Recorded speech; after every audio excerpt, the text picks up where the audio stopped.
Thank you. Welcome back, everyone. I hope you enjoyed your lunch.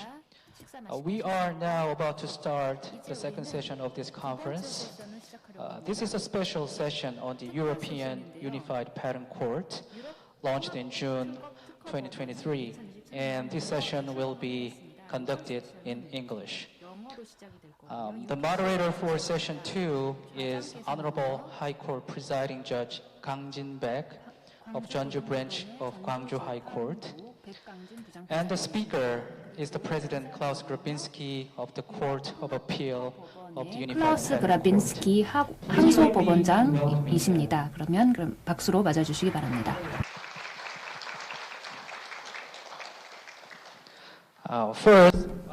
네, 우선 클라우스 그라빈스키 박사님께서 UPC에 대한 말씀을 발표를 해주시겠습니다. 그리고 나서 이에 대해서 좀 더 폭넓은 대화를 나눠보도록 하겠습니다.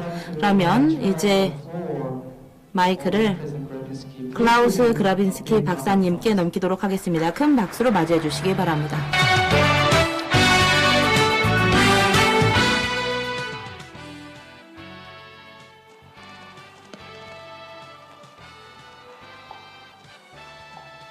Slides, please. Thank you very much for your kind introduction. 소개 말씀 감사합니다. 여러분 안녕하십니까? 여러분들을 만나게 되어서 정말 기쁩니다. 그리고 이번 기회를 통해 여러분들께 UPC, 유럽통합특허법원에 대해서 소개를 해드리도록 하겠습니다. 그 중요한 기능에 대해서 말씀드리겠습니다. 그런데 법원에 대한 소개를 드리기에 앞서 우선 과거를 좀 바라봐야 될 것 같습니다. 그러니까 이 특허법원 설립의 근거가 된 그 법이 발효되기 전에는 어떤 상황이 있었는지에 대해서 2023년 5월 31일까지는 어떤 상황이었는지에 대해서 먼저 이야기를 해보겠습니다. 그때 당시에는 유럽 특허 출원 시스템에는 딱 한 가지가 있었는데요. 특허 허여의 사전 단계가 있었습니다. 그러니까 각각 국가의 특허청을 다 가는 것 대신에, 그러니까 70년대 전에는 프랑스에서 특허 보호를 받으려면은 프랑스 특허청에 가야 되고, 또 독일에서 특허 출원을 받으려면은 독일의 특허청을 가야 되고, 그렇게 했어야 됐습니다. 그런데 유럽 단일 특허 협정 1973년에 유럽 특허 조약이 만들어졌습니다. 조인이 된 것은 73년 10월 5일인데요. 그때부터 하나의 특허청만 가면 되게 되었습니다. 유럽 특허청입니다. 그 유럽 특허청에서 특허를 허여받게 되면은 회원국 전체에서 특허 보호를 받을 수가 있었습니다. 초기에는 38개국 미만이었으나 지금은 조약의 조인국은 38개국입니다. 그런데 우선 특허 허여를 받게 되면요, 이 특허는 특허권자에게 국가 특허라는 효과를 갖습니다. 각각의 회원국 각국의 특허와 동일한 효과를 갖는데요. 그 특허가 각각의 EPC 회원국의 승인을 받고 또 유지를 받는다는 가정하에 동일한 효과를 갖는데요. 그 단점은 비용이 많이 든다는 것입니다. 각국의 수수료를 내야 됩니다. 특허 보호를 받으려면 여러 국가에서 특허 보호를 받으려면 다 수수료를 내야 됩니다. 그래서 38개국 모두에서 보호를 받으려면 수수료를 38개국 각각에 다 내야 하는 것입니다. 그것뿐만이 아니라 유럽의 특허는 국가 특허 같이 동일하게 간주가 되고 있기 때문에 실제적으로 특허를 집행하기 위해서는 그러니까 각국에서 특허 침해가 있는 경우가 있다라고 하면은 각 국가별로 그거에 대해서 분쟁을 해야 되는 것입니다. 따라서 유럽 특허인데 독일에서 분쟁이 생겼다라고 하면은 실제적으로는 독일에 가서 소송을 해야 했습니다. 그리고 프랑스에서 침해가 있다라고 하면은 프랑스의 국가 법원에 가서 또 소송을 해야 됩니다. 여기에 대해서 약간의 예외는 있지만 일반적으로는 그것이 상황이었습니다. 그리고 무효 소송을 하게 될 때는요, 그러니까 특허의 유효성에 대해서 다투려면은 무효 소송을 신청을 해야 되는데요. 이것도 마찬가지로 국가별로 따로 무효 신청을 해야 되는 것입니다.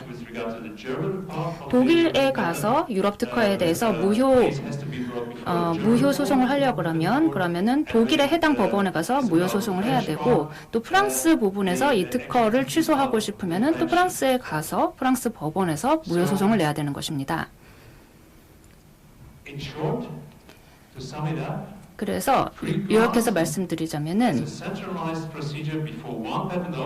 그러니까 하나의 유럽 특허청이 있고 또 이 한 군데에서 특허 허여를 받을 수가 있었지만, 특허 허여를 받고 나서는 유효성을 다투려면, 그리고 이 특허 유지를 받으려면은 각국별로 다 가서 그 과정을 거쳐야 된다라는 것입니다. 그리고 집행을 할 때에도 또 각국별로 집행을 따로따로 해야 된다라는 것이 과거의 상황입니다. UPC 그리고 단일 특허라는 아이디어는 왜 나왔냐라고 하면은 이 상황을 개선하기 위해서 나온 것입니다. 그러면 이제 이 단일 특허라는 것이 어떤 것인지, 그러니까 2023년 6월 1일부터는 어떻게 바뀌었는지 설명하겠습니다.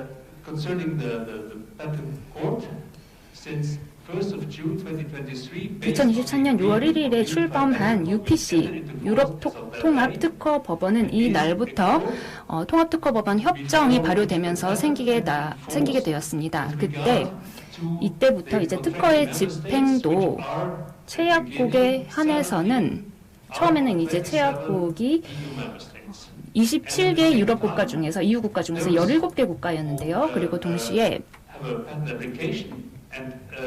특허 출원을 한 사람들, 그리고 또 특허 허여를 받은 사람들은 또 유럽 전체 번들 패턴을 번들 특허를 가지고 있는 권리자들도 이 17개의 회원국 체약국에 대해서는 특허법원 조약에 따라 단일 특허로 허여를 받을 수가 있는 것입니다. 그래서 하나의 특허청도 하나인 것이고요. 이 하나의 유럽 특허청이 특허의 유지 그리고 유효성 검증 같은 것을 다 해주는 것입니다. 이것이 바로 EPO, 유럽 특허청입니다.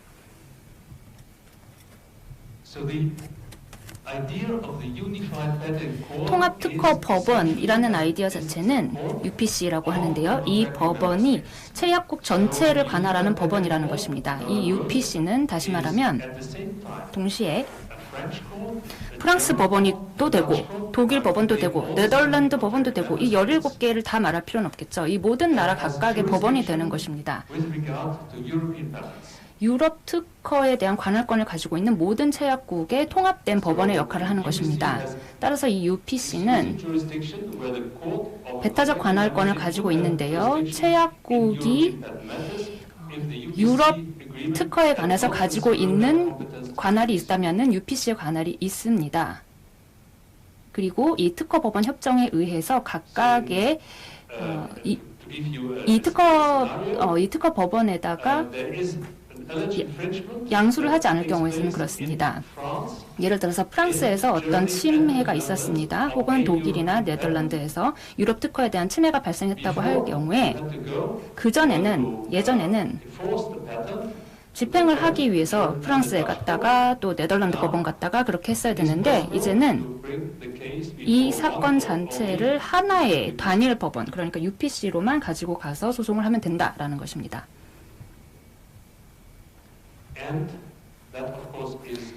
그렇게 되면 물론 동전의 양면이 있겠죠. 동전의 뒷면에는 무엇이 있느냐? 경쟁자가 특허의 유효성을 가지고 다툼을 걸어올 수가 있습니다.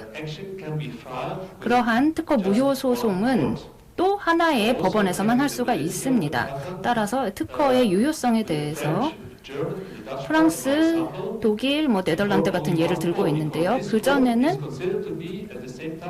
이 특허 법원이 프랑스 법원이자 독일 법원이자 네덜란드 법원이라고 했잖아요. 그런데 여기에서 예외가 하나가 있습니다. 특허권자가 새로운 시스템이 전혀 마음에 들지 않는다라고 할 경우에는 옵트아웃, 그러니까 이거를 배제할 수가 있습니다. 이 시스템 자체에 적용을 배제한다라는 것입니다. 그래서 법원에 가서 이제 신청을 하게 됩니다. UPC에 가서 나는 이거를 옵트아웃을 하겠다라고 하게 되면은 지금 얘기한 이 모든 6월 1일 이전과 마찬가지로 동일한 과정을 거칠 수가 있습니다. 그래서 특허권자 중에서 이 UPC 시스템이 아직 마음에 들지 않는다라고 하면 이거를 각각의 과거처럼 똑같은 절차를 거칠 수가 있습니다. 숫자를 보시면요. 잠재적으로 150만 개 정도의 유럽 특허가 EP를 신청을 한 것 중에서 출원한 것 중에서 옵트아웃을 할 수가 있고요. 이 중에서 3분의 1 정도는 실제로 옵트아웃을 했습니다. 그런데 그랬다가 나중에 옵트인을 해도 됩니다. 그 후에 이제 각국 법원에서 그것을 다투고 싶지 않다라고 하면은 옵트아웃을 했다가 옵트아웃한 거를 다시 취하하고 옵트인을 할 수가 있습니다. 그러면 이제 단일 특허에 대해서 살펴보겠습니다. 단일 특허는 아까 말씀드린 바와 같이 허여를 받은 이후에 하나의 특허청, 그러니까 유럽 특허청에서 이 특허 유지를 하는데요. 이러한 특허들에 대하여 유일한 관할 법원은 UPC입니다. 침해에 대해서 그리고 특허의 무효에 대해서 각각의 체약국에 대해서 그리고 그 비용을 줄이고 또 복잡성을 줄일 수 있는 기능이 있습니다. UPC의 웹사이트에 가보시면 계산을 해놓은 것이 있는데요. 수수료에 대한 계산을 해놓은 것이 있는데 UPC에서는 이 유지 수수료에 대해서 계산을 해놨습니다. 특허를 어느 기간 동안 유지하기 위해서 수수료가 드는데 4개의 회원국에서는 특허의 대부분이 실제적으로 작년에 승인이 되었고 유지가 되었습니다. 독일, 프랑스, 이탈리아, 그리고 네덜란드가 말씀드린 4개의 회원국이고요. 유지 수수료는요.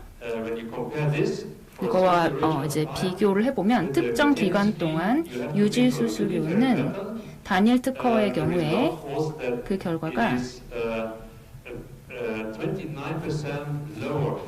29%가 낮았다고 합니다. 그러니까 단일 특허의 경우 유지 수수료가 29%가 적었습니다.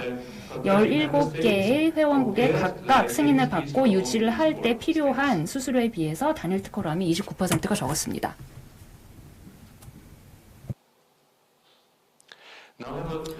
네, 그렇다면 조금 더 자세하게 법원의 구조를 살펴보도록 하겠습니다. 보시는 것처럼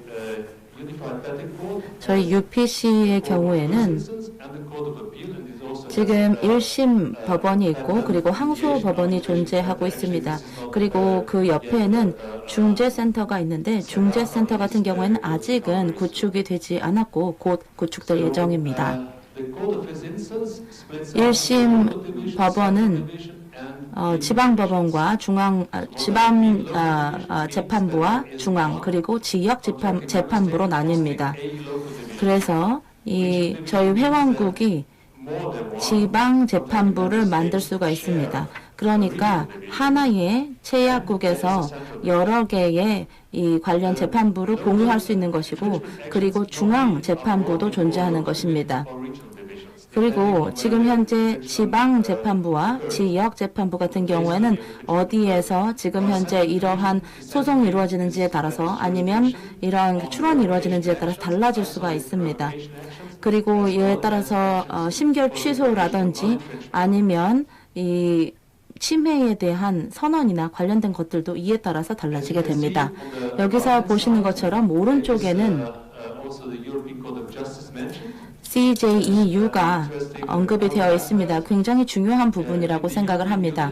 유럽위원회에서는, 유럽연합에서는 법에 따라서 배타적으로 유럽의 이 사법재판부를 존중하고 있습니다.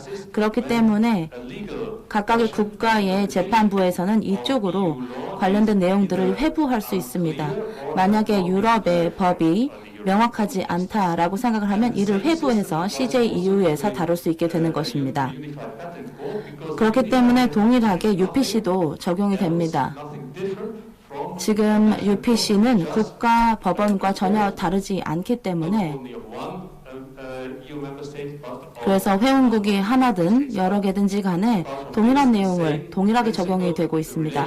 그래서 저희와 CJEU와의 관계도 동일하다고 할 수 있습니다. 그래서 국가법원처럼 저희도 이쪽으로 회부를 하게 되는 것이죠. 만약에 유럽의 법에 대한 해석의 문제가 있다라고 여겨지고 명확하게 정리가 되지 않는다고 한다면 UPC는 이를 CJEU로 회부하게 됩니다. 하지만 동시에 또 말씀을 드릴 것이 있습니다. 유럽의 이 국가에 있는 특허법은 유럽 전체의 특허법이라고 할 수가 없습니다. 그렇기 때문에 그 점도 같이 명심해 주시면 좋겠습니다. 지금 보시는 것은 유럽의 지도입니다. 여기에서 어두운 파란색으로 되어 있는 것은 저희의 채약국들입니다. 그래서 UPC의 합의서를 작성을 하고 비준까지 마친 국가가 바로 17개의 채약국으로 어두운 파란색으로 지금 현재 나타나 있습니다. 좀 더 밝은 파란색 같은 경우에는 저희의 채약국이지만 채약국은 아직 아니고 왜냐하면 서명은 했지만 비준을 하지 않은 국가이기 때문입니다. 그리고 아주 밝은 파란색으로 칠해져 있는 국가들도 있을 겁니다. 이는 유럽 국가인데 서명이나 비준 모두 하지 않은 국가들입니다. 그렇다면 조금 짧게 여러분들께 이 부분에 대해서 좀 더 자세히 설명을 드리겠습니다. 저희 유럽 특허위원회에서는 조금 더 일부 국가에서 시작했다가 이것을 조금 더 많은 국가로 확대시켜 나가고 있습니다. 이것은 저희가 통상적으로 유럽에서 채약국들을 확대 나가는 방법이라고 할 수 있습니다. 그래서 맨 처음에는 13개로 시작했다가 지금은 17개로 확대가 되고 있습니다.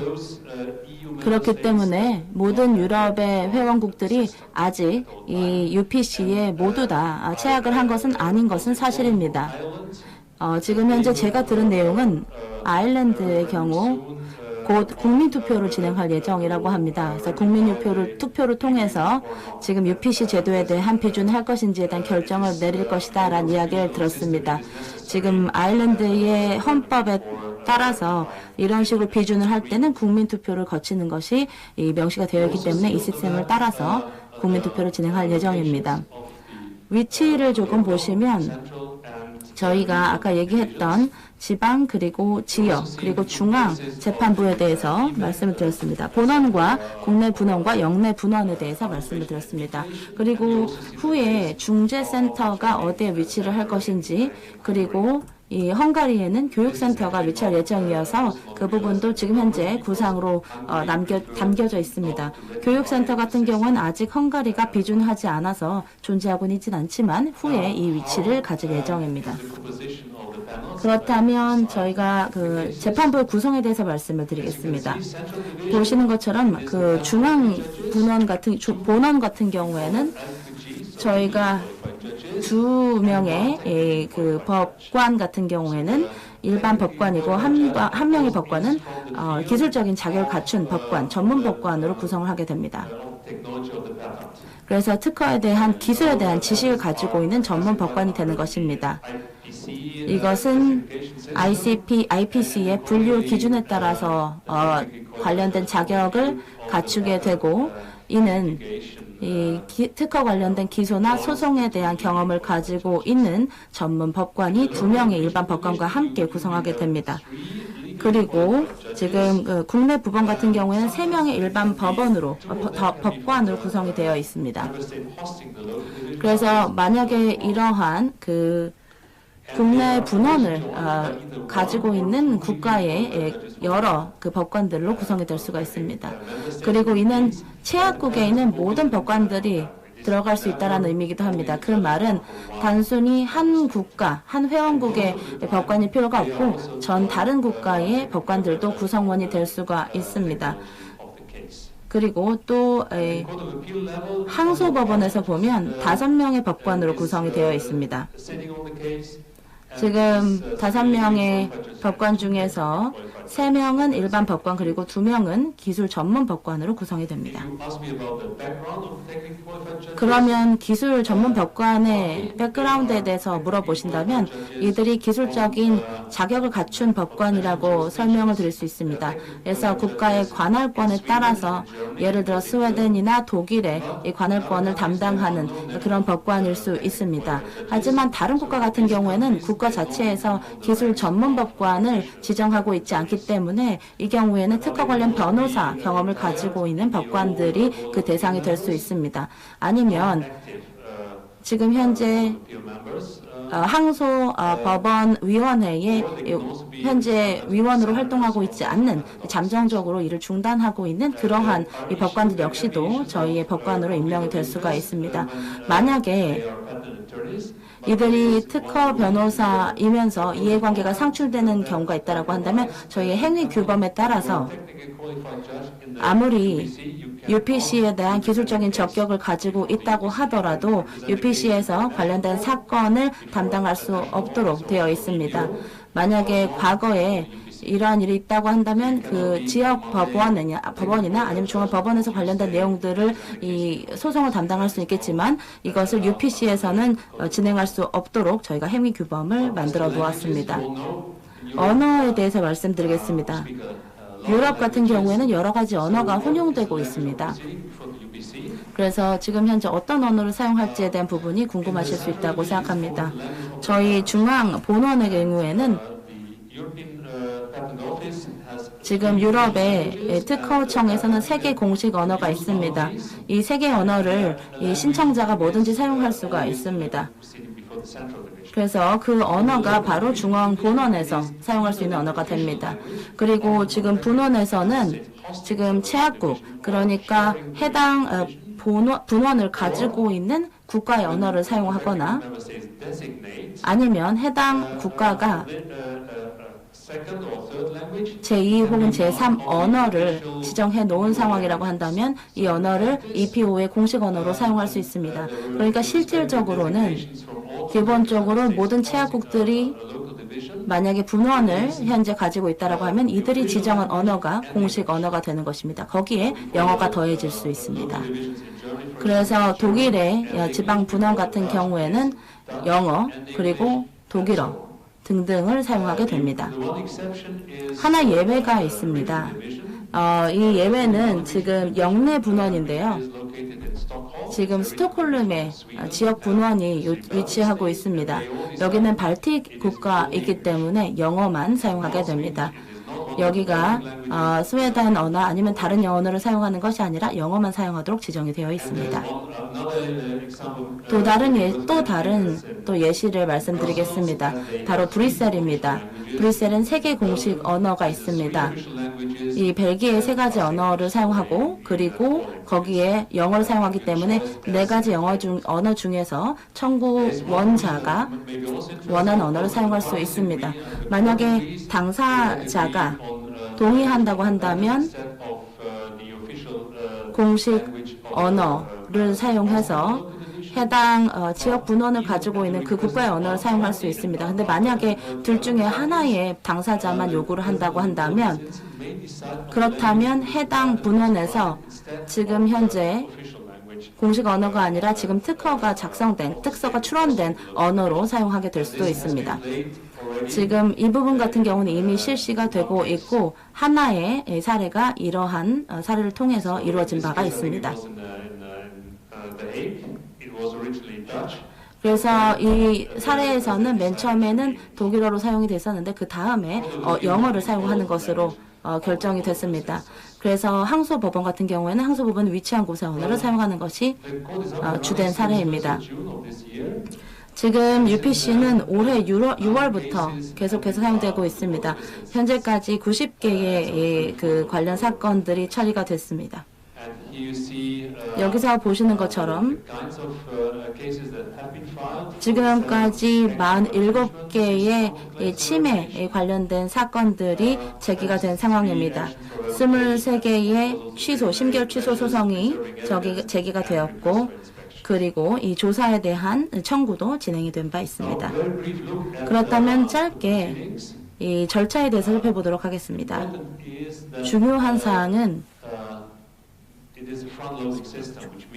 지금 1심 같은 경우에는 서면으로 모든 사실을 제시해야 된다는 것입니다. 모든 것이 법원에 서면으로 제시가 되어야 하고 만약 이것이 후에 제시가 된다고 한다면 이것이 왜 늦었는지에 대해서 설명을 해야 되고 아니면 이 증거 자체가 받아들여지지 않을 수도 있습니다. 그렇기 때문에 모든 것들을 미리 제출을 해야 하고 그리고 나야 모든 절차가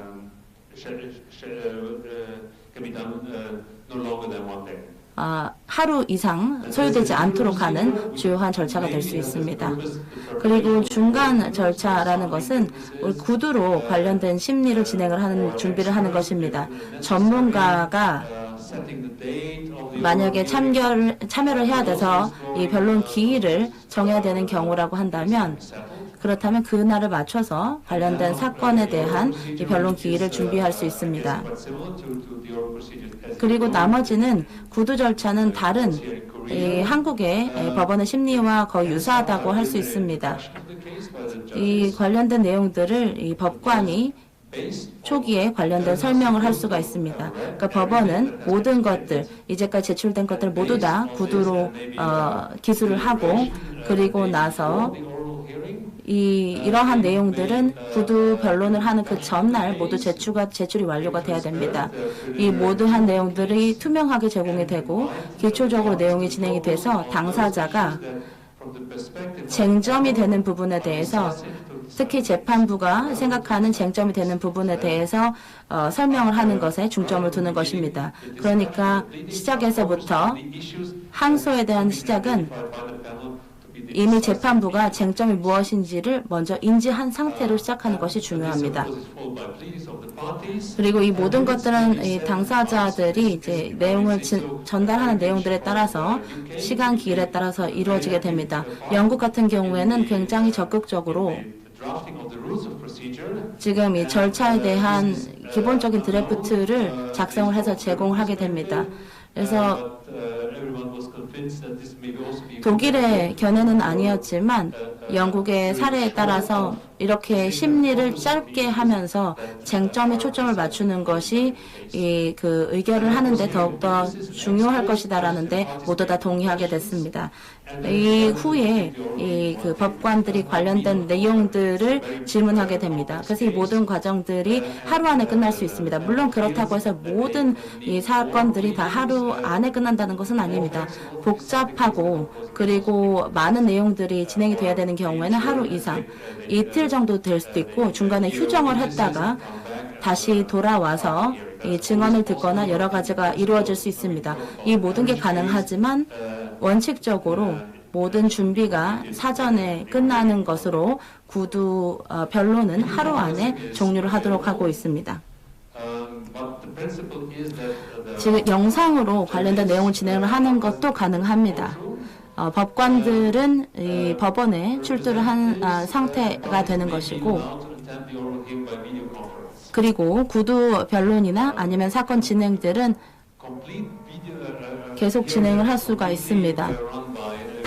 이 내용들을 영상으로 계속 진행을 하고 있는데 그런데 이런 것들은 코로나 같은 예외적인 상황이나 아니면 모든 당사자나 참석자가 동의한 상황에만 가능해집니다. 그리고 그 전자등록 같은 경우에는 모든 증거 같은 경우에 만약에 이 내용 같은 경우에는 당사자들 동의하에 전자로 등록을 하거나 제출을 하는 것이 가능합니다. 물론 이럴 때 모든 것의 기밀은 유지되는 것을 기준으로 하고 있습니다. 기밀 유지에 대해서는 기밀주의 및 보호는 가능합니다. 이 관련된 클럽이 존재하고 있고 특히 이미 결정된 관련 사건이나 아니면 지금 현재 진행이 되고 있는 것 같은 경우에는 계속해서 기밀을 유지를 할 수 있지만 각 국가 당사국 중에 한 당사국 같은 경우에는 이러한 내용들을 서로에게로부터 보호를 해줄 수 있도록 하고 있습니다. 그리고 이 기일전 증거 제시 같은 경우에는 모든 증거를 보전을 하고 그리고 관련된 내용에 대한 조사를 기일 전에 진행을 할 수 있습니다. 이를 보호하기 위한 여러 가지 도구들도 마련이 되어 있습니다. 전문가 같은 경우에는 당사자들이 많은 전문가들을 요청을 할 수는 있지만 실제 재판부에서 이 많은 많은 그 전문가들이 요청이 되는 경우 이를 모두 다 받아들이는 경우는 흔치 않습니다. 그리고 추후 절차 같은 경우에도 만약에 연구 중지 절차 같은 경우에도 가능할 수 있습니다. 미국의 법에 대해서는 이것이 가능할 수 있지만 유럽에서는 사실 이 부분이 적용이 되지는 않습니다. 그리고 정확하게 진행이 된다라고 한다면 이 관련된 인정션이 제공이 될 수 있지만 이 손해액 같은 경우에는 만약에 이익이나 아니면 그 침해한 사람들의 이익 등등에 대한 이 산정을 세 가지 방법을 통해서 진행을 하고 있습니다. 마지막 슬라이드인데요. 이 부분에 대해서는 길게 이야기를 할 생각은 없습니다. 근데 중요하게 많은 법관들이 여러 국가에서 올 수 있습니다. 프랑스에서 네덜란드, 이탈리아, 독일 등등 여러 국가입니다. 그런데 이들이 각각 국가마다 판결을 내리는 문서의 형태가 다릅니다. 그래서 명령이 제일 위에 올라가는 그런 국가가 있습니다. 아니면 근거가 먼저 올라가는 경우가 있습니다. 맨 처음에 사실 상태를 모두 이야기를 하고 그 다음에 결과가 나오는 거죠. 프랑스는 다릅니다. 그래서 사실, 근거, 그리고 관련된 최종 결과, 결심 부분을 기술하는 방식입니다. 그러니까 국가마다 이런 형태가 다르다 보니 이거를 하나의 통일된 포맷으로 맞추는 게 중요하다라는 것이 판단이 되었습니다. 그래서 저희가 통합된 포맷을 만들어야 된다라는 이야기를 하는데요. 이런 템플릿과 관련된 지침들이 UPC에 이미 업로드되어 있습니다.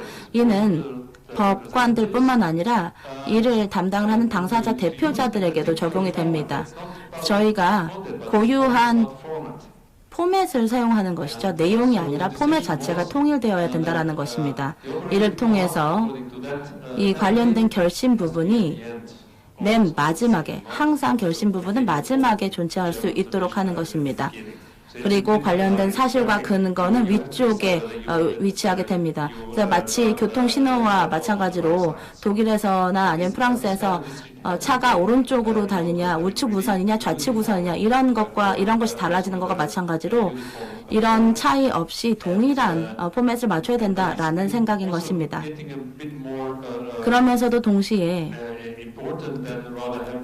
굉장히 중요한 사실은 이 증거가 위쪽에 갈 것인지 아래쪽에 갈 것인가, 결심이 아래쪽에 갈 것인가도 중요하지만 그렇다면 인정션 부분은 어떻게 관련된 드래프트를 작성할 것인가에 대한 부분도 중요합니다.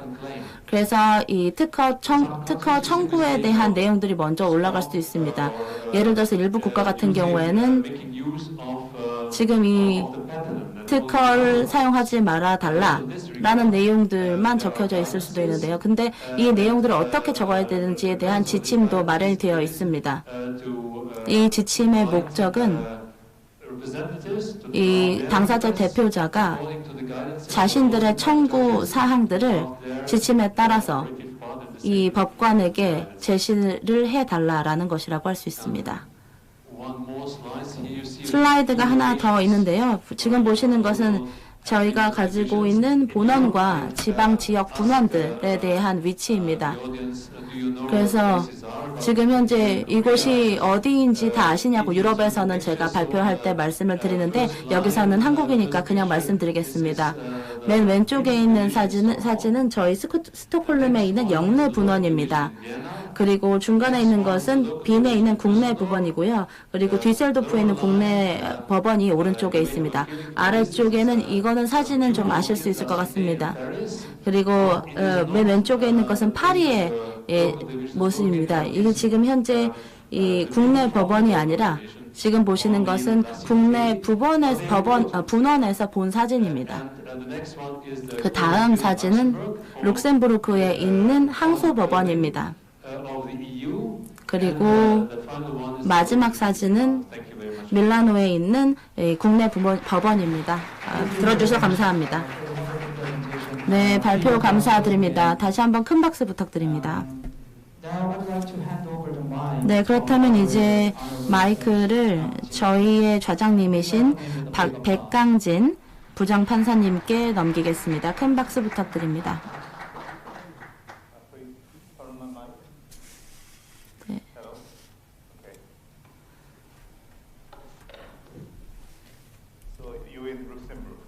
네, 지금 룩셈부르크에서 계시는군요. 네, 지금 그렇다면 1층에서 찍으신 사진인가요? 아니면 전체 그 항소 법원에서 찍은 사진인가요? 이 법원의 1층에서 찍은 사진입니다. 지금 현재까지 몇 건의 그 사건을 진행을 하셨나요? 지금까지 항소 사건은 지금 한 건은 판결이 났습니다. 이 독일에서는 지금 잘 알 수 없는 사진이면 UPC에서 지금 절차에 대한 항소 사건이었고요. 이 관련된 내용들은 두 개의 이 재판부에서 관련된 내용들에 대한 결정을 내렸고, 그리고 다른 재판부에서도 관련된 내용들을 다루고 있습니다. 한국의 관점에서 보면 지금 이미 관련된 항소 사건들이 진행이 되고 있다는 것이 굉장히 좋은 것 같습니다. 네, 굉장히 종합적인 잘 알 수 있는 UPC에 대한 소개 발표를 해주신 데 대해서 감사의 말씀을 드립니다. 네, 지금 저희에게는 굉장히 좋은 기회라고 생각을 합니다. 오늘 아침 첫 번째 세션에서 각각의 국가들이 이 사법 제도가 서로 다르다라는 것을 이야기해 주셨습니다. 저희 전문가 관점에서 굉장히 복잡한데요. 지금 유럽 같은 경우에는 통합 특허 법원을 가지게 된다라고 한다면 저희가 생각하던 꿈이 현실이 된 것이라고 할 수 있습니다. 그래서 그곳에 지금 법원장으로 계시는 것인데 굉장히 훌륭한 경험을 가지고 계시는 것 같습니다. 그리고 더더욱이 테뉴어를 가지고 계실 때 굉장히 좋다고 생각합니다. 네, 죄송합니다. 마이크를 So, is Thank you so better? much. Yes, please Okay. continue. So, I know you audience have 청중들이 아주 질문이 많으실 것 같습니다만 지금 시간이 3시까지밖에 없습니다. 지금 우리 40분 정도 시간이 있네요. 그렇다면 이제 질문을 해보도록 하겠습니다. 그라빈스키 법원장님께 일반적이고 쉬운 질문을 먼저 하도록 하고 마지막 20분 동안은 이제 청중들한테 제가 좌장으로서 질문을 받도록 하겠습니다. 이미 지금 시간이 부족한 것 같은 느낌이거든요. 그러면 기본적인 질문부터 시작을 하도록 하겠습니다. 아까 얘기한 것처럼 아주 전망이 밝고 또 이상적인 체계라고 생각을 하는데요. 실제적으로 현실은 어떤가요? 어떤 우려사항이 있는지 이 시스템이 기존의 시스템보다 더욱더 복잡해지는 것은 아닌지, 그렇다라고 하면은 이 특허 출원 그리고 무효 신청을 어떻게 더 효율화하고 또 간소화할 수 있는지, 단순하게 또 더 빠르게 진행할 수 있는 방법은 무엇이 있을까요? 네. 현재는 지금 이제 과도기라고 할 수가 있겠죠.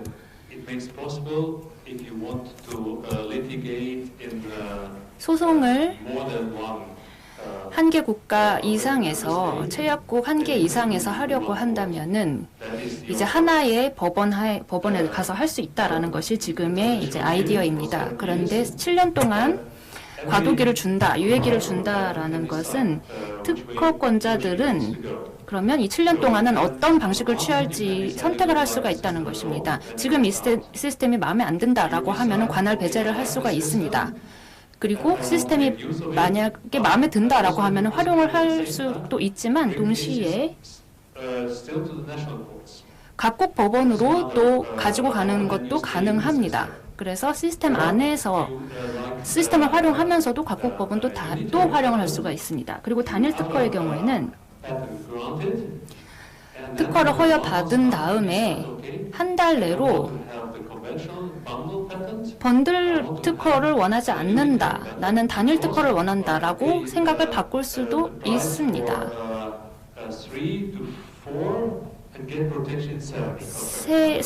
어느 정도의 비용을 낸 다음에 17개 국가에서 특허 보호를 받을 수 있다라고 하면은 경제적으로 도움이 되기 때문에 그것을 사용을 해도 되고, 그렇게 함으로써 단일 특허에 대한 보호를 구할 수가 있고, 그 다음에 특허가 발효가 되면은 그 다음에는 UPC에서 관할을 가지게 됩니다. 동시에 고려하셔야 될 것은 판사들, UPC에 있는 판사들 같은 경우 대부분이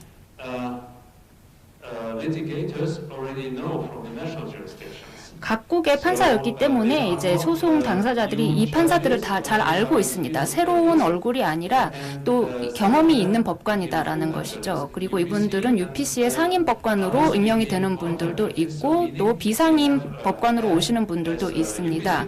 그러니까 UPC 법관이면서 동시에 각국의 법관으로 동시에 두 가지 일을 하고 있다라는 것이죠.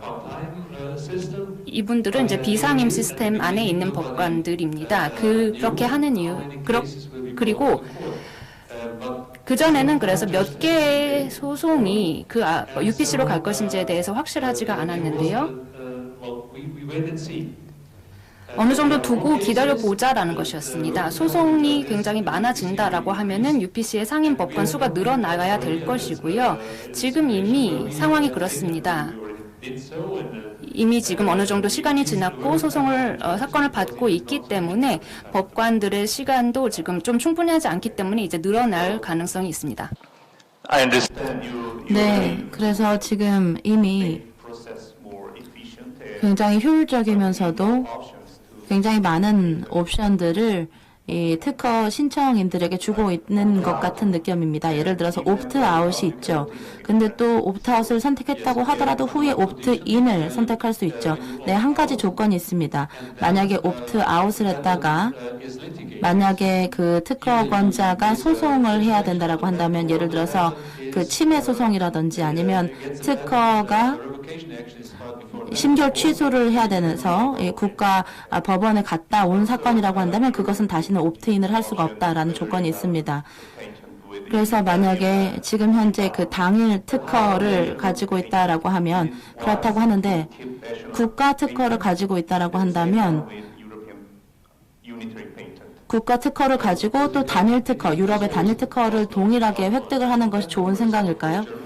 예를 들어서 독일의 특허를 지금 현재 얻은 상황이고, 그리고 전통적인 유럽의 특허를 획득한 상황일 수 있습니다.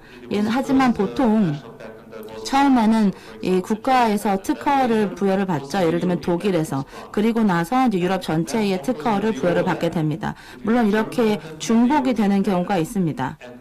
그런데 그런 측면에서는 그래도 적어도 이 독일에서는 중복 보호가 됩니다. 그래서 결과적으로 이 독일이 아니라 유럽의 이 패턴의 보호를 받게 되는 것이죠.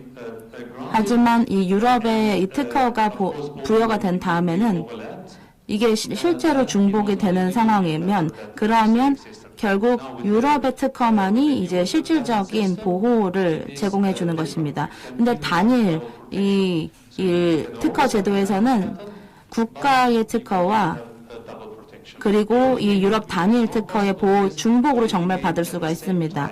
그러니까 만약에 관련된 소송을 동시에 진행을 하게 되면 예를 들어서 침해 소송을 독일 특허를 기준으로 해서 동일 국가 법원에서 지금 진행을 하고 있는 상황이고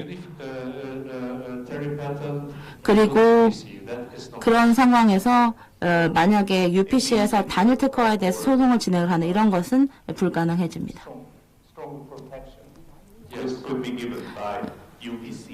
네, 그래서 그렇다면 UPC에서 굉장히 강력한 특허 보호를 해줄 수 있다라는 의미인데요. 근데 반대로 만약에 심결 취소 같은 경우에 만약에 단일 특허가 무효화 된다라고 한다면 그렇다면 한 번에 모든 게 다 취소가 되는 것이지 않습니까? 그래서 보유권자 입장에서는 굉장히 위험한 결정이다라고 생각을 할 수도 있을 것 같습니다. 또한 그 EPU의 이 결정에 있어서 만약에 반론이 있다라고 하면 특허가 계속 유지가 되는 걸 수도 있는데 결과적으로 그렇다면 EPO와 만약에 동시에 EPC에서 만약에 심결 취소 소송 진행을 하게 된다면 양쪽이 반대되는 경우가 나올 수도 있는데 이에 대해서 어떻게 생각하십니까? 네, 그건 항상 그래 왔습니다. 과거의 시스템이 있는데 이것이 동시에 다른 이 반대에 대한 이의 신청이 제시가 됐다라고 한다면 유럽의 이 특허청의 회원국이라고 한다면 이에 대한 심결 취소 소송을 낼 수 있습니다. 단 하나 예외는 독일에서는 할 수 없다라는 것입니다. 심결 취소 소송을 독일에서는 이제까지 이의 신청이 없거나 아니면 어떠한 제기가 되지 않은 상황에서만 되고 그리고 나서 이의 신청을 할 수가 있습니다. UPC에서는 이의 신청을 할 수가 있습니다. 거기에 동시에 이 심결 취소 소송도 진행을 할 수가 있습니다. 말씀하신 첫 번째 쟁점에 대해서는 저희가 지금 심결 취소 소송을 제기를 하게 되면 그렇다면 일단 하나로는 이 특허가 무효화되고 나서 그리고 나서 이 법원에서 관련된 소송이 진행될 수 있지 않느냐라는 말씀이신데 가능합니다. 그렇게 될 수 있습니다. 과거엔 그런 경우가 있었습니다. 만약에 심결 취소가 EPC에서 아니면 주요 관할권에서 실제로 수행이 되는 경우라고 한다면 그렇다면 해당 특허권자가 어떻게 될 것인가? 그렇다면 어차피 그 특허권자는 그 주요 관할권에서 이미 취소가 됐기 때문에 시장에서는 무효화된 특허를 가지고 있게 되는 것입니다. 그렇게 된다면 결국 모든 내용들에 대해서 반영을 할 수 없는 굉장히 위험한 상황일 수 있죠. 물론 이것이 재정적으로도 그러한 문제가 될 수 있습니다. 만약에 그 에셋 클래스가 서로 다르다고 한다면 한쪽의 에셋 클래스가 이미 잘못됐다고 해도 나머지 에셋 클래스가 서로에게 독립적이기 때문에 아직 유지가 되고 있는 상황일 텐데 근데 하나의 단일 특허이고 그리고 이것이 두 개의 주요 관할권에서 심결 취소가 됐다라고 한다면 그렇다면 어차피 시장에서는 이것이 크게 존중을 받을 수는 없을 것입니다. 그래서 우리가 여러 가지 에셋 클래스를 이야기하게 되는 것입니다. 유럽 특허청에서 이 특허는 무효다라고 선언을 하게 되면은 그 후에 특허 무효 소송에서 EPC는 아니다, 이거 유효하다라고 할 수가 있습니까? EPO가 특허청이 이거 무효다라고 하면 그걸로 끝입니다. 여기서 좀 흥미로운 상황이라고 한다면 특허 무효가 되고 일부만 무효가 되고요. EPO에서 또 UPC에서 또 나머지 일부는 또 취소를 한다라고 하면은 어느 정도는 중복이 되죠. 특허의 이 부분은 이의 신청을 해서 남겨놨고요. 또 이 부분은 UPC에서 특허 신청을 했지만 또 남아있다. 그러면 그 남아있는 부분이 중복이 될 수는 있겠습니다. 제가 알기로는 이의 신청에는 시간 제한이 있죠? 9개월 내에 이의 신청을 해야 되잖아요. 네. 그러면은 이의 신청 절차는 보통 제일 먼저 시작을 하죠. 특허에 대해서 어떤 문제를 제기하기 위해서 이의 신청부터 하죠. 아니요, 꼭 그런 것은 아닙니다. 무효 소송도 해도 됩니다. 9개월 내에 해도 되고 그거보다 먼저 다 해도 되기 때문에 꼭 그렇지는 않습니다. 그런데 많은 국가에서 독일은 아닙니다만 무효 소송과 이의 신청을 할 수가 있습니다. 그런데 무효 소송을 이의 신청과 이제 동시에 진행이 된다고 할 때 많은 국가에서는 이런 경우에는 이의 신청 기간이 얼마나 오래 갈 것 같냐, 이것이 굉장히 오래 갈 것 같다라고 하면은 각 국가에서 우선 판결을 내리고 그거를 기다리지 않습니다. UPC도 마찬가지인가요? 네, 맞습니다. 10분밖에 남지 않았습니다. 질문은 2개가 남아 있는데요. 굉장히 흥미로운 부분에 대해서 말씀을 드려보겠습니다. 오늘 오전에 얘기했던 내용 중에서 많은 연사들께서 기술 조사관, 기술 심사관이 있냐라고 물어봤는데요. UPC에는 기술 법관이 있잖아요. 기술 법관들은 어떤 분이시고 그분들은 배경이 어떻게 되시는지 궁금한데요. 이 기술 법관들도 동일한 권한 그리고 동일한 목소리를 법률 문제에 대해서도 법률 법관과 동일하게 갖고 있습니까? 협정에 대해서는 여기에 정확하게 다루고 있는 내용은 없습니다. 협정은 물론 모든 법관이 동일한 권한을 가지고 동일한 이제 투표를 하는 건 아니지만 동일한 목소리를 가진다라는 것을 가정으로 하고 있습니다. 그런데 기술 법관은 기술적인 더 전문성을 가지고 있지만 기술 쪽만 보는 것은 아니고 법률 법관은 법률 쪽만 보는 것이 아닙니다. 둘 다 기술 쪽과 법률 쪽을 둘 다 다루어야 합니다. 따라서 동일하게 두 가지 면에 대해서 동일한 목소리를 가지고 있습니다. 법률 법관도 기술을 잘 알아야 하고 또 기술도 마찬가지고요. 기술 법관들도 마찬가지로 법률적인 사항과 법률적인 시사점을 잘 이해하고 있어야 되고 여기에 대한 판결을 내릴 수 있어야 됩니다. 네. 그 특허 변호사 역시도 UPC에 함께 할 수 있다라고 들었는데요. 그렇다면 이들이 당사자를 단독으로 대표할 수 있는 것인가요? 아니면 다른 그 변호사 함께 해야 되는 것인가요?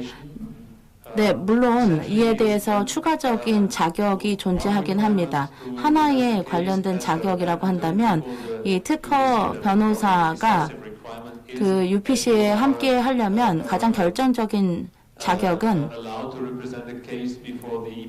EPO에서 관련된 사건들에 대한 대표를 맡아 대변을 해 보았어야 됩니다.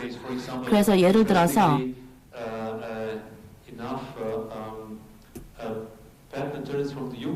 그 영국의 특허 변호사라고 한다면 영국 같은 경우에는 UPC의 회원국은 아닙니다. 그런데 이미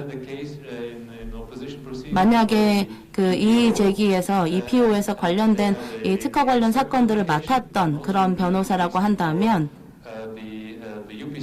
그리고 UPC에서 관련된 경험을 가지고 있는 경우이기 때문에 그리고 만약에 이 영국의 변호사가 영국에서만 있었다라고 한다면 그렇다면 해당 변호사 같은 경우에는 UPC의 한 국가에만 지금 현재 그 유치를 해야 되기 때문에 이런 경우에는 함께 할 수가 없는 상황입니다. 만약에 변리사로서 대리를 하려면 법률적인 교육을 받아야 되거나 아니면 자격을 갖추어야 할까요? 아니면 이제 허가를 받고 나서 그런 자격을 갖출 수가 있을까요? 어느 정도의 자격 요건이 있습니다. 이것이 협정에 명시가 되어 있고 이거에 필요한 교육을 갖추어야 하고 그거에 근거해서 자격을 갖추어야 합니다. 기술법관도 마찬가지겠죠? 네, 그렇습니다. 기술 전문가라 하더라도 전체 시스템 내에서 법률에 대하여 역량을 강화할 수가 있으니까요. 저는 이제 대리 자격에 대해서 얘기를 하려고 하는데요. 기술법관은 좀 다른 얘기입니다. 기술법관은 또 다른 자격을 갖출 필요가 없습니다. 기술법관이 필요한 자격이라는 것은 각각의 CMS 국가 중에, 그러니까 체결국에 국적을 가져야 하고, 또 기술적인 면에서 학위를 가지고 있어야 하고요. 이런 정도 자격이 있고, 그 다음에 법관이 어떻게 되느냐라는 요건에 대해서는 UPC의 경우 명확합니다. 기술법관이든 법률법관이든 법관으로서의 자격이 있어야 되죠. 각 체육국 중 하나의 법관의 자격이 되어야 하고요. 그 다음에 법관으로 임용을 받아야 하고요. 그 다음에 자문위원회에서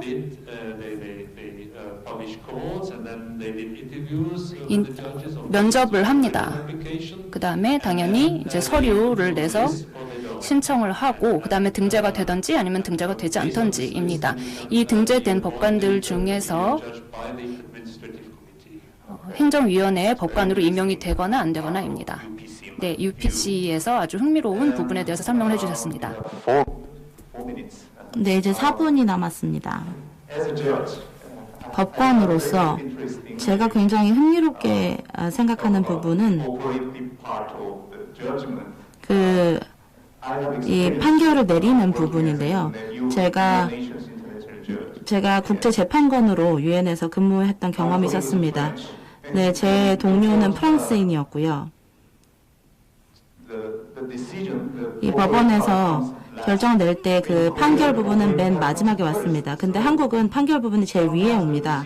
그래서 가끔 이런 이 판결을 낼 때 500페이지 이상이 되는 판결문이 있으면 결국 판결이 맨 마지막에 있으면 맨 마지막 페이지가 어디인지, 어디에 판결이 있는지를 모를 때가 있습니다. 그래서 법원장님으로서 그렇다면 어떻게 이렇게 다양한 국가들의 이 법관들의 굉장히 다른 모습들을 조화롭게 할 수가 있다고 생각하십니까? 가끔은 언어도 다 다를 텐데 효율적으로 조화롭게 운영하실 수 있는 방법이 무엇입니까? 네, 이 부분을 해결할 수 있는 여러 가지 방법이 있을 것 같습니다. 예를 들어서 재판부 같은 경우에는 협정문에 따라서 당연히 항상 다국적으로 구성이 됩니다. 3명 중에 2명은 한국가에서 올 수도 있지만 가끔은 모든 3명의 판사들이 다 다른 국가에서 온 사람으로 구성이 되기도 합니다. 이렇게 되면 서로 배우는 것들도 굉장히 많습니다. 그리고 저희가 교육을 할 때 항상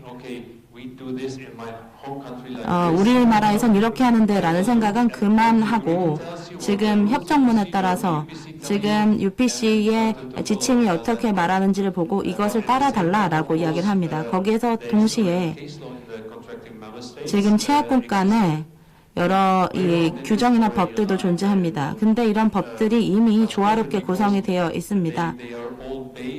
그런데 이들이 이미 동일하게 UP의 특허라는 것이 이미 50년간의 역사를 가지고 있기 때문에 동일한 내용들의 조항을 보고 있는 것이죠. 이게 아무리 이제 프랑스의 부분적으로는 반영이 되고 안 된다고 하더라도 전체적으로는 조화로운 모습을 보여주는 것입니다.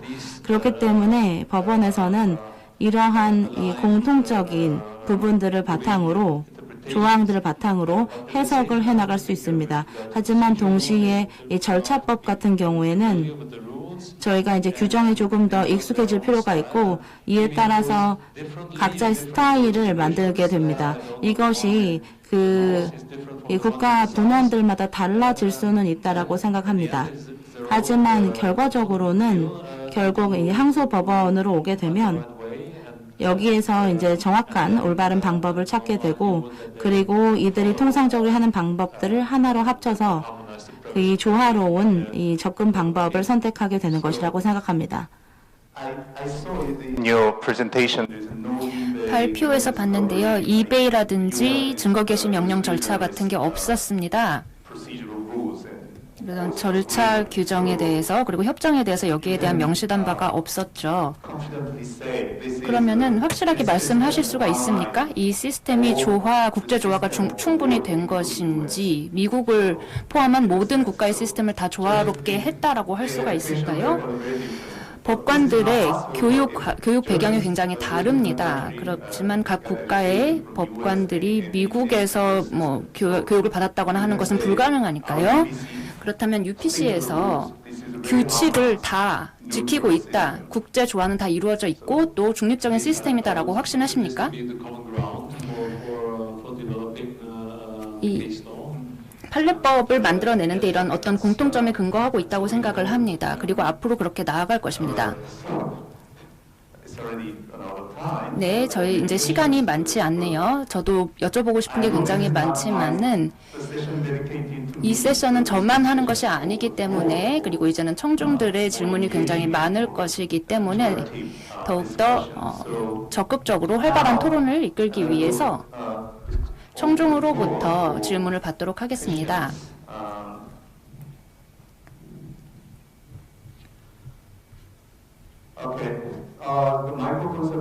마이크 준비가 되었죠? 네, 이제 질문이 있으신 분들은 손을 들어주시면 되겠습니다. Okay.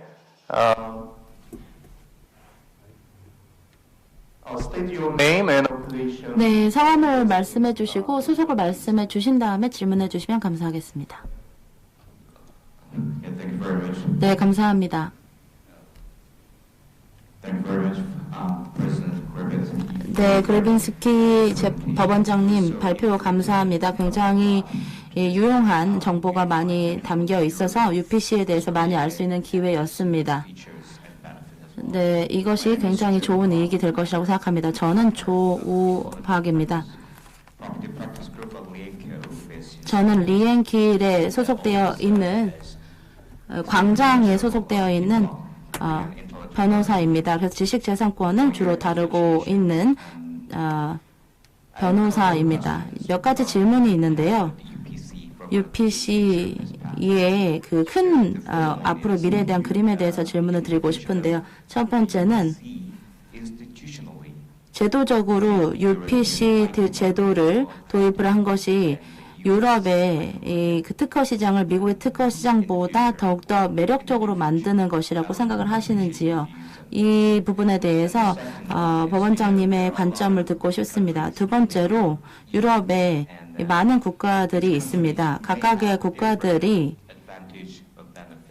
이 UPC 제도에 따라서 받을 수 있는 혜택이나 장점이 굉장히 다를 수 있다고 생각합니다. 그래서 혹시 각 국가마다 어떠한 장점이 있는지에 대한 분석이 있으신지 분석 결과를 듣고 싶습니다. 또한 그리고 어떠한 장점과 단점이 있다라고 생각하는지 특히 대기업과 중소기업, 특히 중소기업의 관점에서는 어떠한지 그리고 유럽 기업이나 아니면 외국 기업의 입장에서의 장단점은 어떤지 이 법원장님의 시각을 듣고 싶습니다. 벌써 세 가지 질문을 해주셨네요.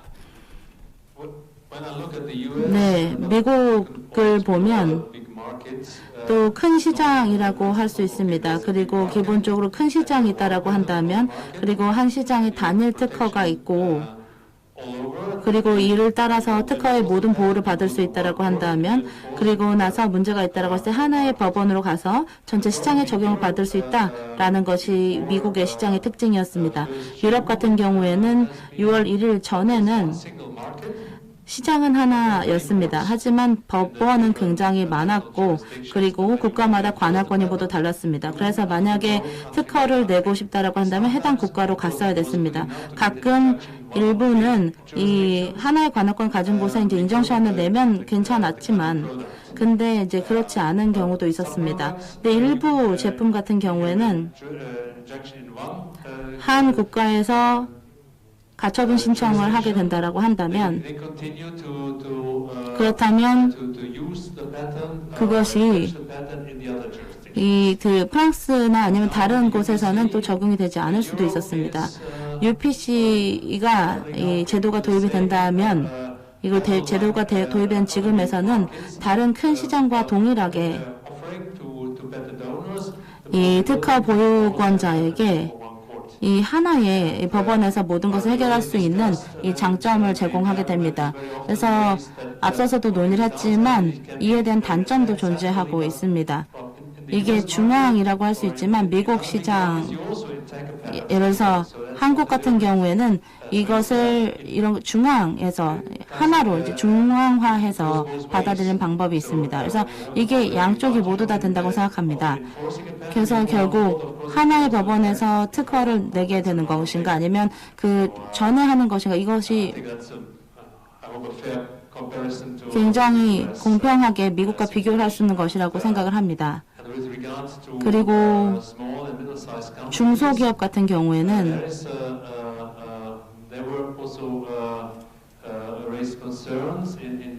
유럽에서도 여러 가지 우려가 있긴 합니다. 예를 들어서 대기업들 그리고 이 부유한 기업들 그리고 자금이 충분한 그런 기업들을 위한 제도가 아니냐라는 이야기인데요. 저는 그렇게 생각하지 않습니다. 6월 1일 전에는 독일의 경우를 보면 여러 가지 중소기업들의 특허 관련된 소송이 독일에서 많이 제기가 됐었습니다.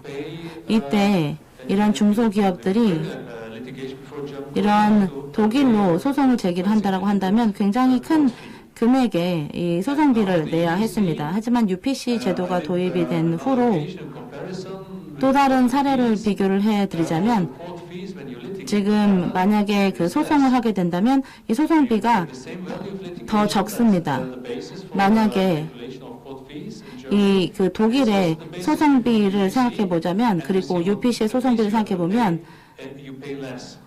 UPC에서 소송을 하는 게 동일한 소송이라고 하더라도 비용이 더 적습니다. 그렇기 때문에 이런 측면에서 저는 저희가 중소기업에게 있어서 UPC가 단점일 것이라고 생각하지 않습니다. 또 다른 부분을 언급을 해주셨는데요. 만약에 그 소송에서 이기게 된다고 했을 때 이것을 이 공제를 받는 경우가 있습니다. 미국의 시스템 같은 경우에는 이 승소를 한 당사자는 이 공제를 받게 됩니다.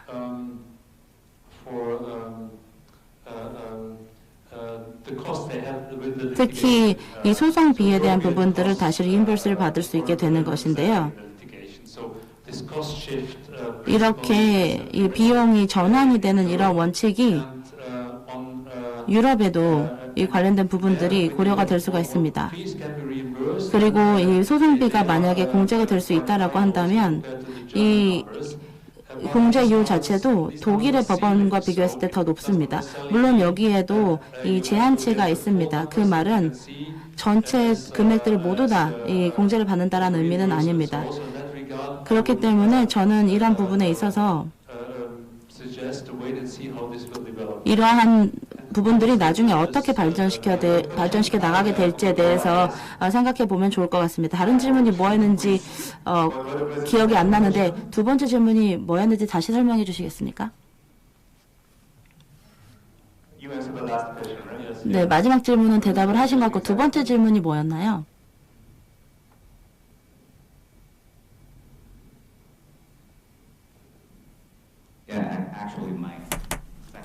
네, 두 번째 질문은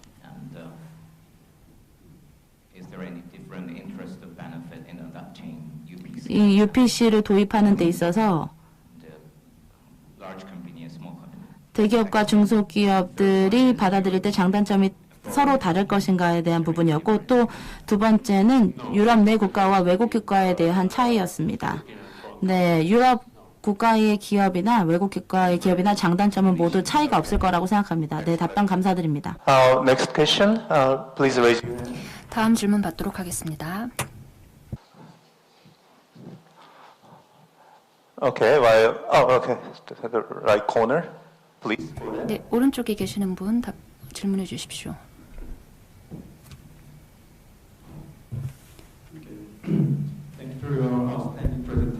훌륭한 발표 감사드립니다. 저는 이상현입니다. 법무법인 태평양의 변호사입니다. 좀 사소한 혹은 구체적인 질문인 것 같은데요. 그렇지만 제가 흥미를 갖고 있는 것인데요. 지금 UPC 체제 내에서 EPO, 그러니까 특허청에서의 소송과 이 UPC 간에 이제 차이가 있을 수가 있습니다. UPC가 계속 EPO의 소송이 진행되는 중에도 계속 할 수 있는 그런 법적 근거가 있습니까? 네, UPC에서는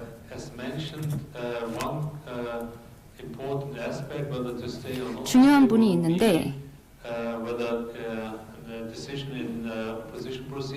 이의 신청의 판결이 혹은 이거에 대한 항소에 대한 판결이 곧 나올 것인지 혹은 시간이 어느 정도 걸릴지에 따라서 조금 다릅니다. UPC에서도 이의 신청에 대해서 신속한 절차를 신청을 할 수가 있습니다. 이렇게 함으로써 이 상황을 타개할 수가 있겠습니다. 그러니까 소송의 초기에 이런 문제를 해결할 수가 있는데요. 예를 들어서 어떤 무효 소송이 1년이나 걸릴 것 같다라고 예상이 되는 경우에는 그러한 신청을 UPC에다가 했다가 EPO로 특허청으로 바꾸는 것도 적절할 것입니다. 그래서 조기에 무효 신청을 받은 것과 마찬가지로 할 수가 있고요. 특허청에서는 신속 절차를 UPC에서 신속하게 진행해달라고 하면 신속 절차를 진행할 수 있습니다. 네, 다음 질문 받겠습니다. Okay. Go ahead, please. 네, 질문 부탁드립니다.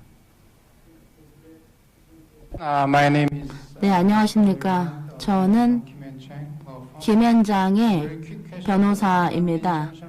네, 저희는 연구 금지 명령에 대한 조건에 대해서 여쭤보고 싶은데요. 슬라이드 20페이지를 보면 이베이 테스트가 없다라고 말씀을 하시면서 근데 이 금지 명령은 비례적으로 이루어진다라고 말씀하셨습니다.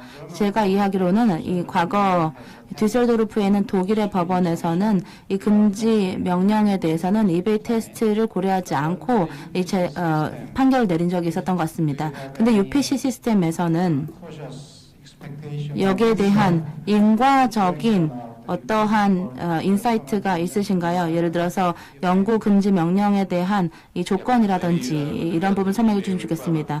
네, 이베이 요건 같은 경우에는 이것은 미국의 법의 바탕으로 하는 것입니다.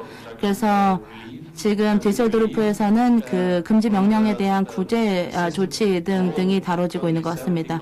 근데 지금 저희의 17개의 체약국 모두 다 민사를 기반으로 하고 있습니다. 그렇기 때문에 지금 이 에퀴티에 대한 부분에 대한 근거는 없습니다. 근데 여기서 더 중요한 것은 기본적으로 비례성입니다. 이 비례성이라는 것은 지금 이행 명령의 그 제3조항에서 다뤄지고 있습니다.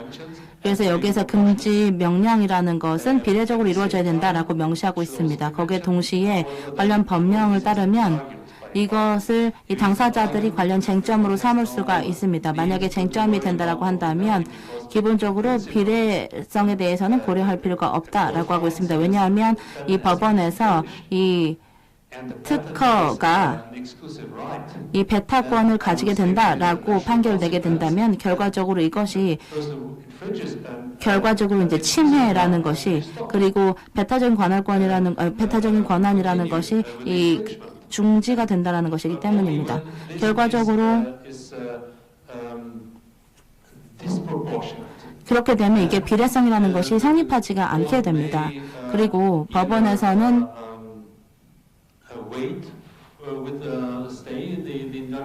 기본적으로 금지 명령에 대해서 조금 기다리거나 아니면 아예 금지 명령을 내리지 않을 수도 있습니다. 근데 물론 이런 것들은 예외적인 사례가 될 수 있습니다.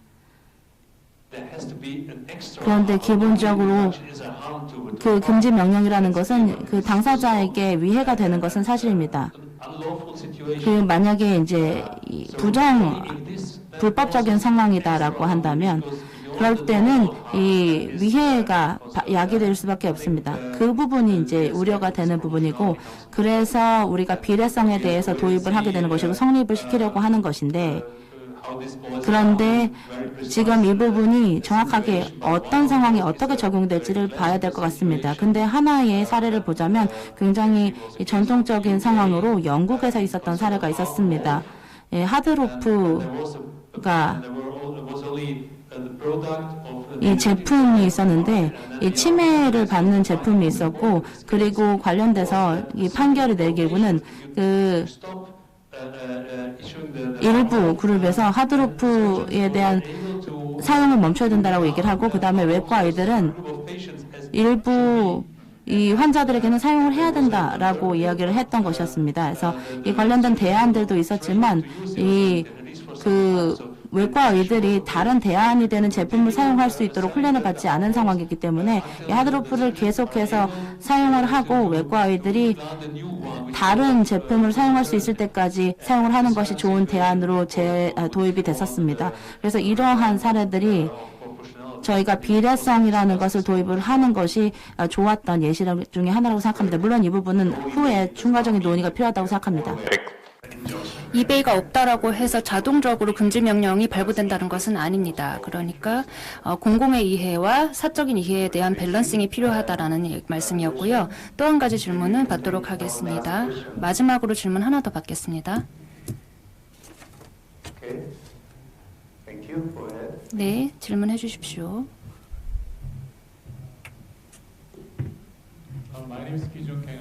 전 강기준이고요. 저도 법무법인 태평양에서 왔습니다. 훌륭한 강연 감사드립니다. 저는 여러분들도 아시다시피 제가 뭘 얘기하는지 알 것 같은데요. 프로텍티브 레턴 이슈에 대해서 말씀드리고 싶습니다. 다시 켜주시죠. Hi, thank you. As you know that protective letter system is originated. 이 시스템은 독일에서 나온 것입니다. 그런데 UPC의 판결은 조금 다른 것 같습니다. 제가 보기에 이 다른 이유는 프로텍티브 레터를 제출하는 것은 피고인데 법원에서는 이걸로는 충분하지 않다라고 얘기를 하기 때문입니다. 따라서 가처분 금지 명령을 신청을 할 때 이런 문제가 생기는데요. UPC법에서는 그렇게, 혹은 UPC법이나 UPC 규율에서 프로텍티브 레터에서 어떻게 정하고 있습니까? 제가 프로텍티브 레터에 대해서 먼저 설명을 드리겠습니다. 네, 먼저 프로텍티브 레터가 뭔지 설명해 주시죠. 네, 독일 거니까요. 네, 프로텍티브 레터라는 게 뭐냐면 가처분 금지 명령이 들어왔을 때, 소송에 대해서 이제 가처분 금지 명령이 들어왔을 때 상황입니다. 한 당사자만이 이 가처분 금지 명령을 이미 냈죠. 그래서 한 당사자의 얘기만 들은 상태입니다. 따라서 판사는 언제나 나머지 한 당사자의 이야기를 들어야 하니까요.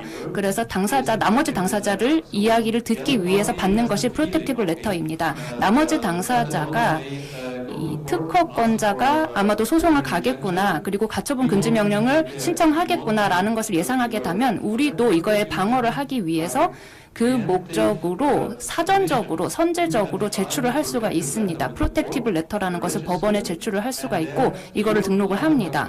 그렇다면은 그 상대 당사자의 주장 같은 것을 그렇게 할 수가 있는 것입니다. 여기에는 뭘 내냐면은 가처분 금지 명령은 이거는 성립될 수가 없다. 왜냐하면 나는 침해를 하고 있지 않다. 이 특허는 무효이다. 왜냐하면 이런 선행 기술이 있기 때문이다. 라는 내용은 이제 당사자들 간에 이미 싸움이 났던 내용을 바탕으로 주장을 하겠죠. 법원에 오기 전에. 그렇다면은 이 가처분 금지 명령에 대한 신청이 들어오게 되면은 법원에서는 그 등재된 것을 보고 프로텍티브 레터가 제출된 것을 이제 검토를 하게 됩니다. 프로텍티브 레터가 들어왔기 때문에 이것을 법관에게 제출을 합니다. 그렇다면은 법관에서는 이 가처분 금지 명령에 대한 내용도 읽고 또 프로텍티브 레터의 내용도 읽고 그 다음에 이제 판단을 하는 것입니다. 어떻게 된 일인가. 그렇게 함으로써 다른 당사자의 이야기도 듣게 되는 것입니다. 그렇다면 이때 판사는 몇 가지 질문에 대해서 답변을 해야 될 것입니다. 첫째는 이 프로텍티브 레터에 대해서 프로텍티브 레터에서 읽은, 그러니까 법원으로 오기 전에 읽었던 내용에 대해서 여전히 내가 인정을 하느냐. 내가 제대로 확신을 하느냐, 잘 모르겠다라는 판단이 든다면은 그럼 이제 심리를 해야 되겠다. 심리를 열어서 다음 그 나머지 당사자의 이야기를 들어야겠다라는 결정을 내릴 수가 있습니다. 그리고 혹은 판사가 오케이, 이 부분에 대해서는 당사자 얘기가 맞는 것 같다. 그러면은 금지 명령을 내리지 않는다라는 결정을 내릴 수가 있고, 또 이 프로텍티브 레터에 대해 내용은 전혀 전혀 확신이 없다, 말이 안 된다라고 얘기를 하면은 금지 명령을 발부할 수가 있는 거죠. 이렇게 세 가지의 판사의 판단 내용이 나오게 되는 것입니다. UPC에서도 공식적으로 이 시스템이 있습니까? 네, 있습니다. 특히 굉장히 급한 케이스 같은 경우에, 예를 들어서 무역 박람회가 있다, 나흘 후에 무역 박람회가 있을 것인데 1일차에 침해가 있다는 걸 알고 또 4일 동안 박람회를 하는데, 그럼 이틀 차에 금지 명령을 신청을 하겠죠, 법원에. 그런데 나머지 당사자와 연락을 할 수가 없고 너무 급한 상황이다. 왜냐하면 지금 이 무역 박람회에서 굉장히 많은 주문이 이미 들어오고 있습니다. 그래서 이런 급한 상황일 경우에는 이 프로텍티브 레터라는 것을 제출하는 것이 도움이 되겠죠. 그러면 대부분 이걸 권고를 할 수가, 권장되는 그런 절차겠네요. 네. 네. 제가 마지막 질문이라고 했지만 1분이 남았기 때문에 질문이 더 있으시다면은 제가 하나 더 받도록 하겠습니다. Thank you. My name is 네, 저는 장덕수입니다. 저는 김앤장에서 왔습니다. 제가 드리고 싶은 질문은 지금 그 판결에 대한, UPC의 판결에 대한 구제 명령은 어떻게 이행을 하게 되고 시행을 하게 되는지에 대한 것입니다. UPC가 굉장히 효율적인 것은 맞는 것 같습니다. 특히 이 17개 채약국에서 그 27개국의 EU 국가 중에서 17개 채약국에서 이 구제의 사항들이 적용이 될 수 있기 때문입니다. 하지만 각 국가마다 그러면 이것을 어떻게 시행할지에 대한, 그리고 이를 준수를 할 수 있도록 하는 것은 조금 국가마다 시행이 다를 수 있다라고 생각을 합니다. 예를 들어서 만약에 패소를 한 사람이, 당사자가 프랑스에 있는 상황이고 UPC가 이 조화로운 시스템을 가지고 있어서 이것을 적용이 되는 것인지, 아니면 현지 법을 적용을 받게 되는 것인지, 현지의 절차법을 적용을 해서 이러한 구제 사항들을 적용하게 되는지 궁금합니다. 이것은 결과적으로 무엇을 이행하는지에 따라서 다릅니다. 만약에 금지 명령이라고 한다면, 그렇다면 이것의 이행이나 시행은 금지 명령을 존중하지 않는 상황이고, 다른 당사자가 다시 이 UPC로 돌아와서 이 과에 대한 이 벌금을 매길 것을 요청을 하게 되는 것입니다. 그렇게 되면 UPC에서 결정을 내리게 되는 것이고요. 그렇다면 이 UPC에서는 이에 대한 벌금을 지불하도록 하게 되는 것이고, 만약에 벌금을 지불하지 않게 되면 이 국가 제도로 넘어가서 이에 대한 지불을 할 수 있도록 요청을 하게 됩니다. 그런데 여기서 저희가 압류에 대한 부분들에 대해 생각할 수 있습니다. 압류 같은 경우에는 지불이라기보다는 물리적으로 이 법원의 명령을 이행하는 것이기 때문입니다. 이렇게 해서 압류를 하는 경우라면 제가 권고하는 것은, 법원에서는 이것은 지금 변호사가 지금 어떠한 요구를 사항을 제기하는지에 따라 달라진다고 생각합니다. 결국 그렇다면 법원에서는 어떤 조건에서 압류가 프랑스에선 진행이 되는지, 예를 들자면 프랑스의 사례를 알아야 됩니다. 그리고 나서 이 프랑스의 사례에 따라서 관련된 내용들을 요청을 하고, 프랑스에서는 이렇게 진행이 된다라고 얘기를 하면 법원에서는 이 부분을 따르게 됩니다. 그 후에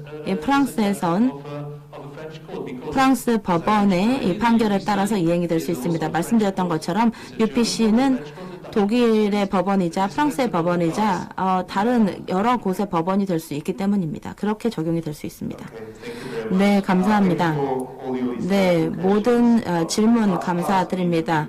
지금 시계가 멈췄다는 것은 저희가 할애할 수 있는 시간이 다 됐다는 의미인 것 같습니다.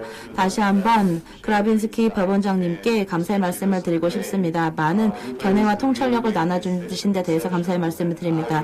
굉장히 훌륭한 시간이었다고 생각합니다. 저는 강력하게 UPC가 굉장히 이 전 세계 IP 법원을 대표할 수 있는 법원이 될 수 있다고 믿습니다. 감사합니다.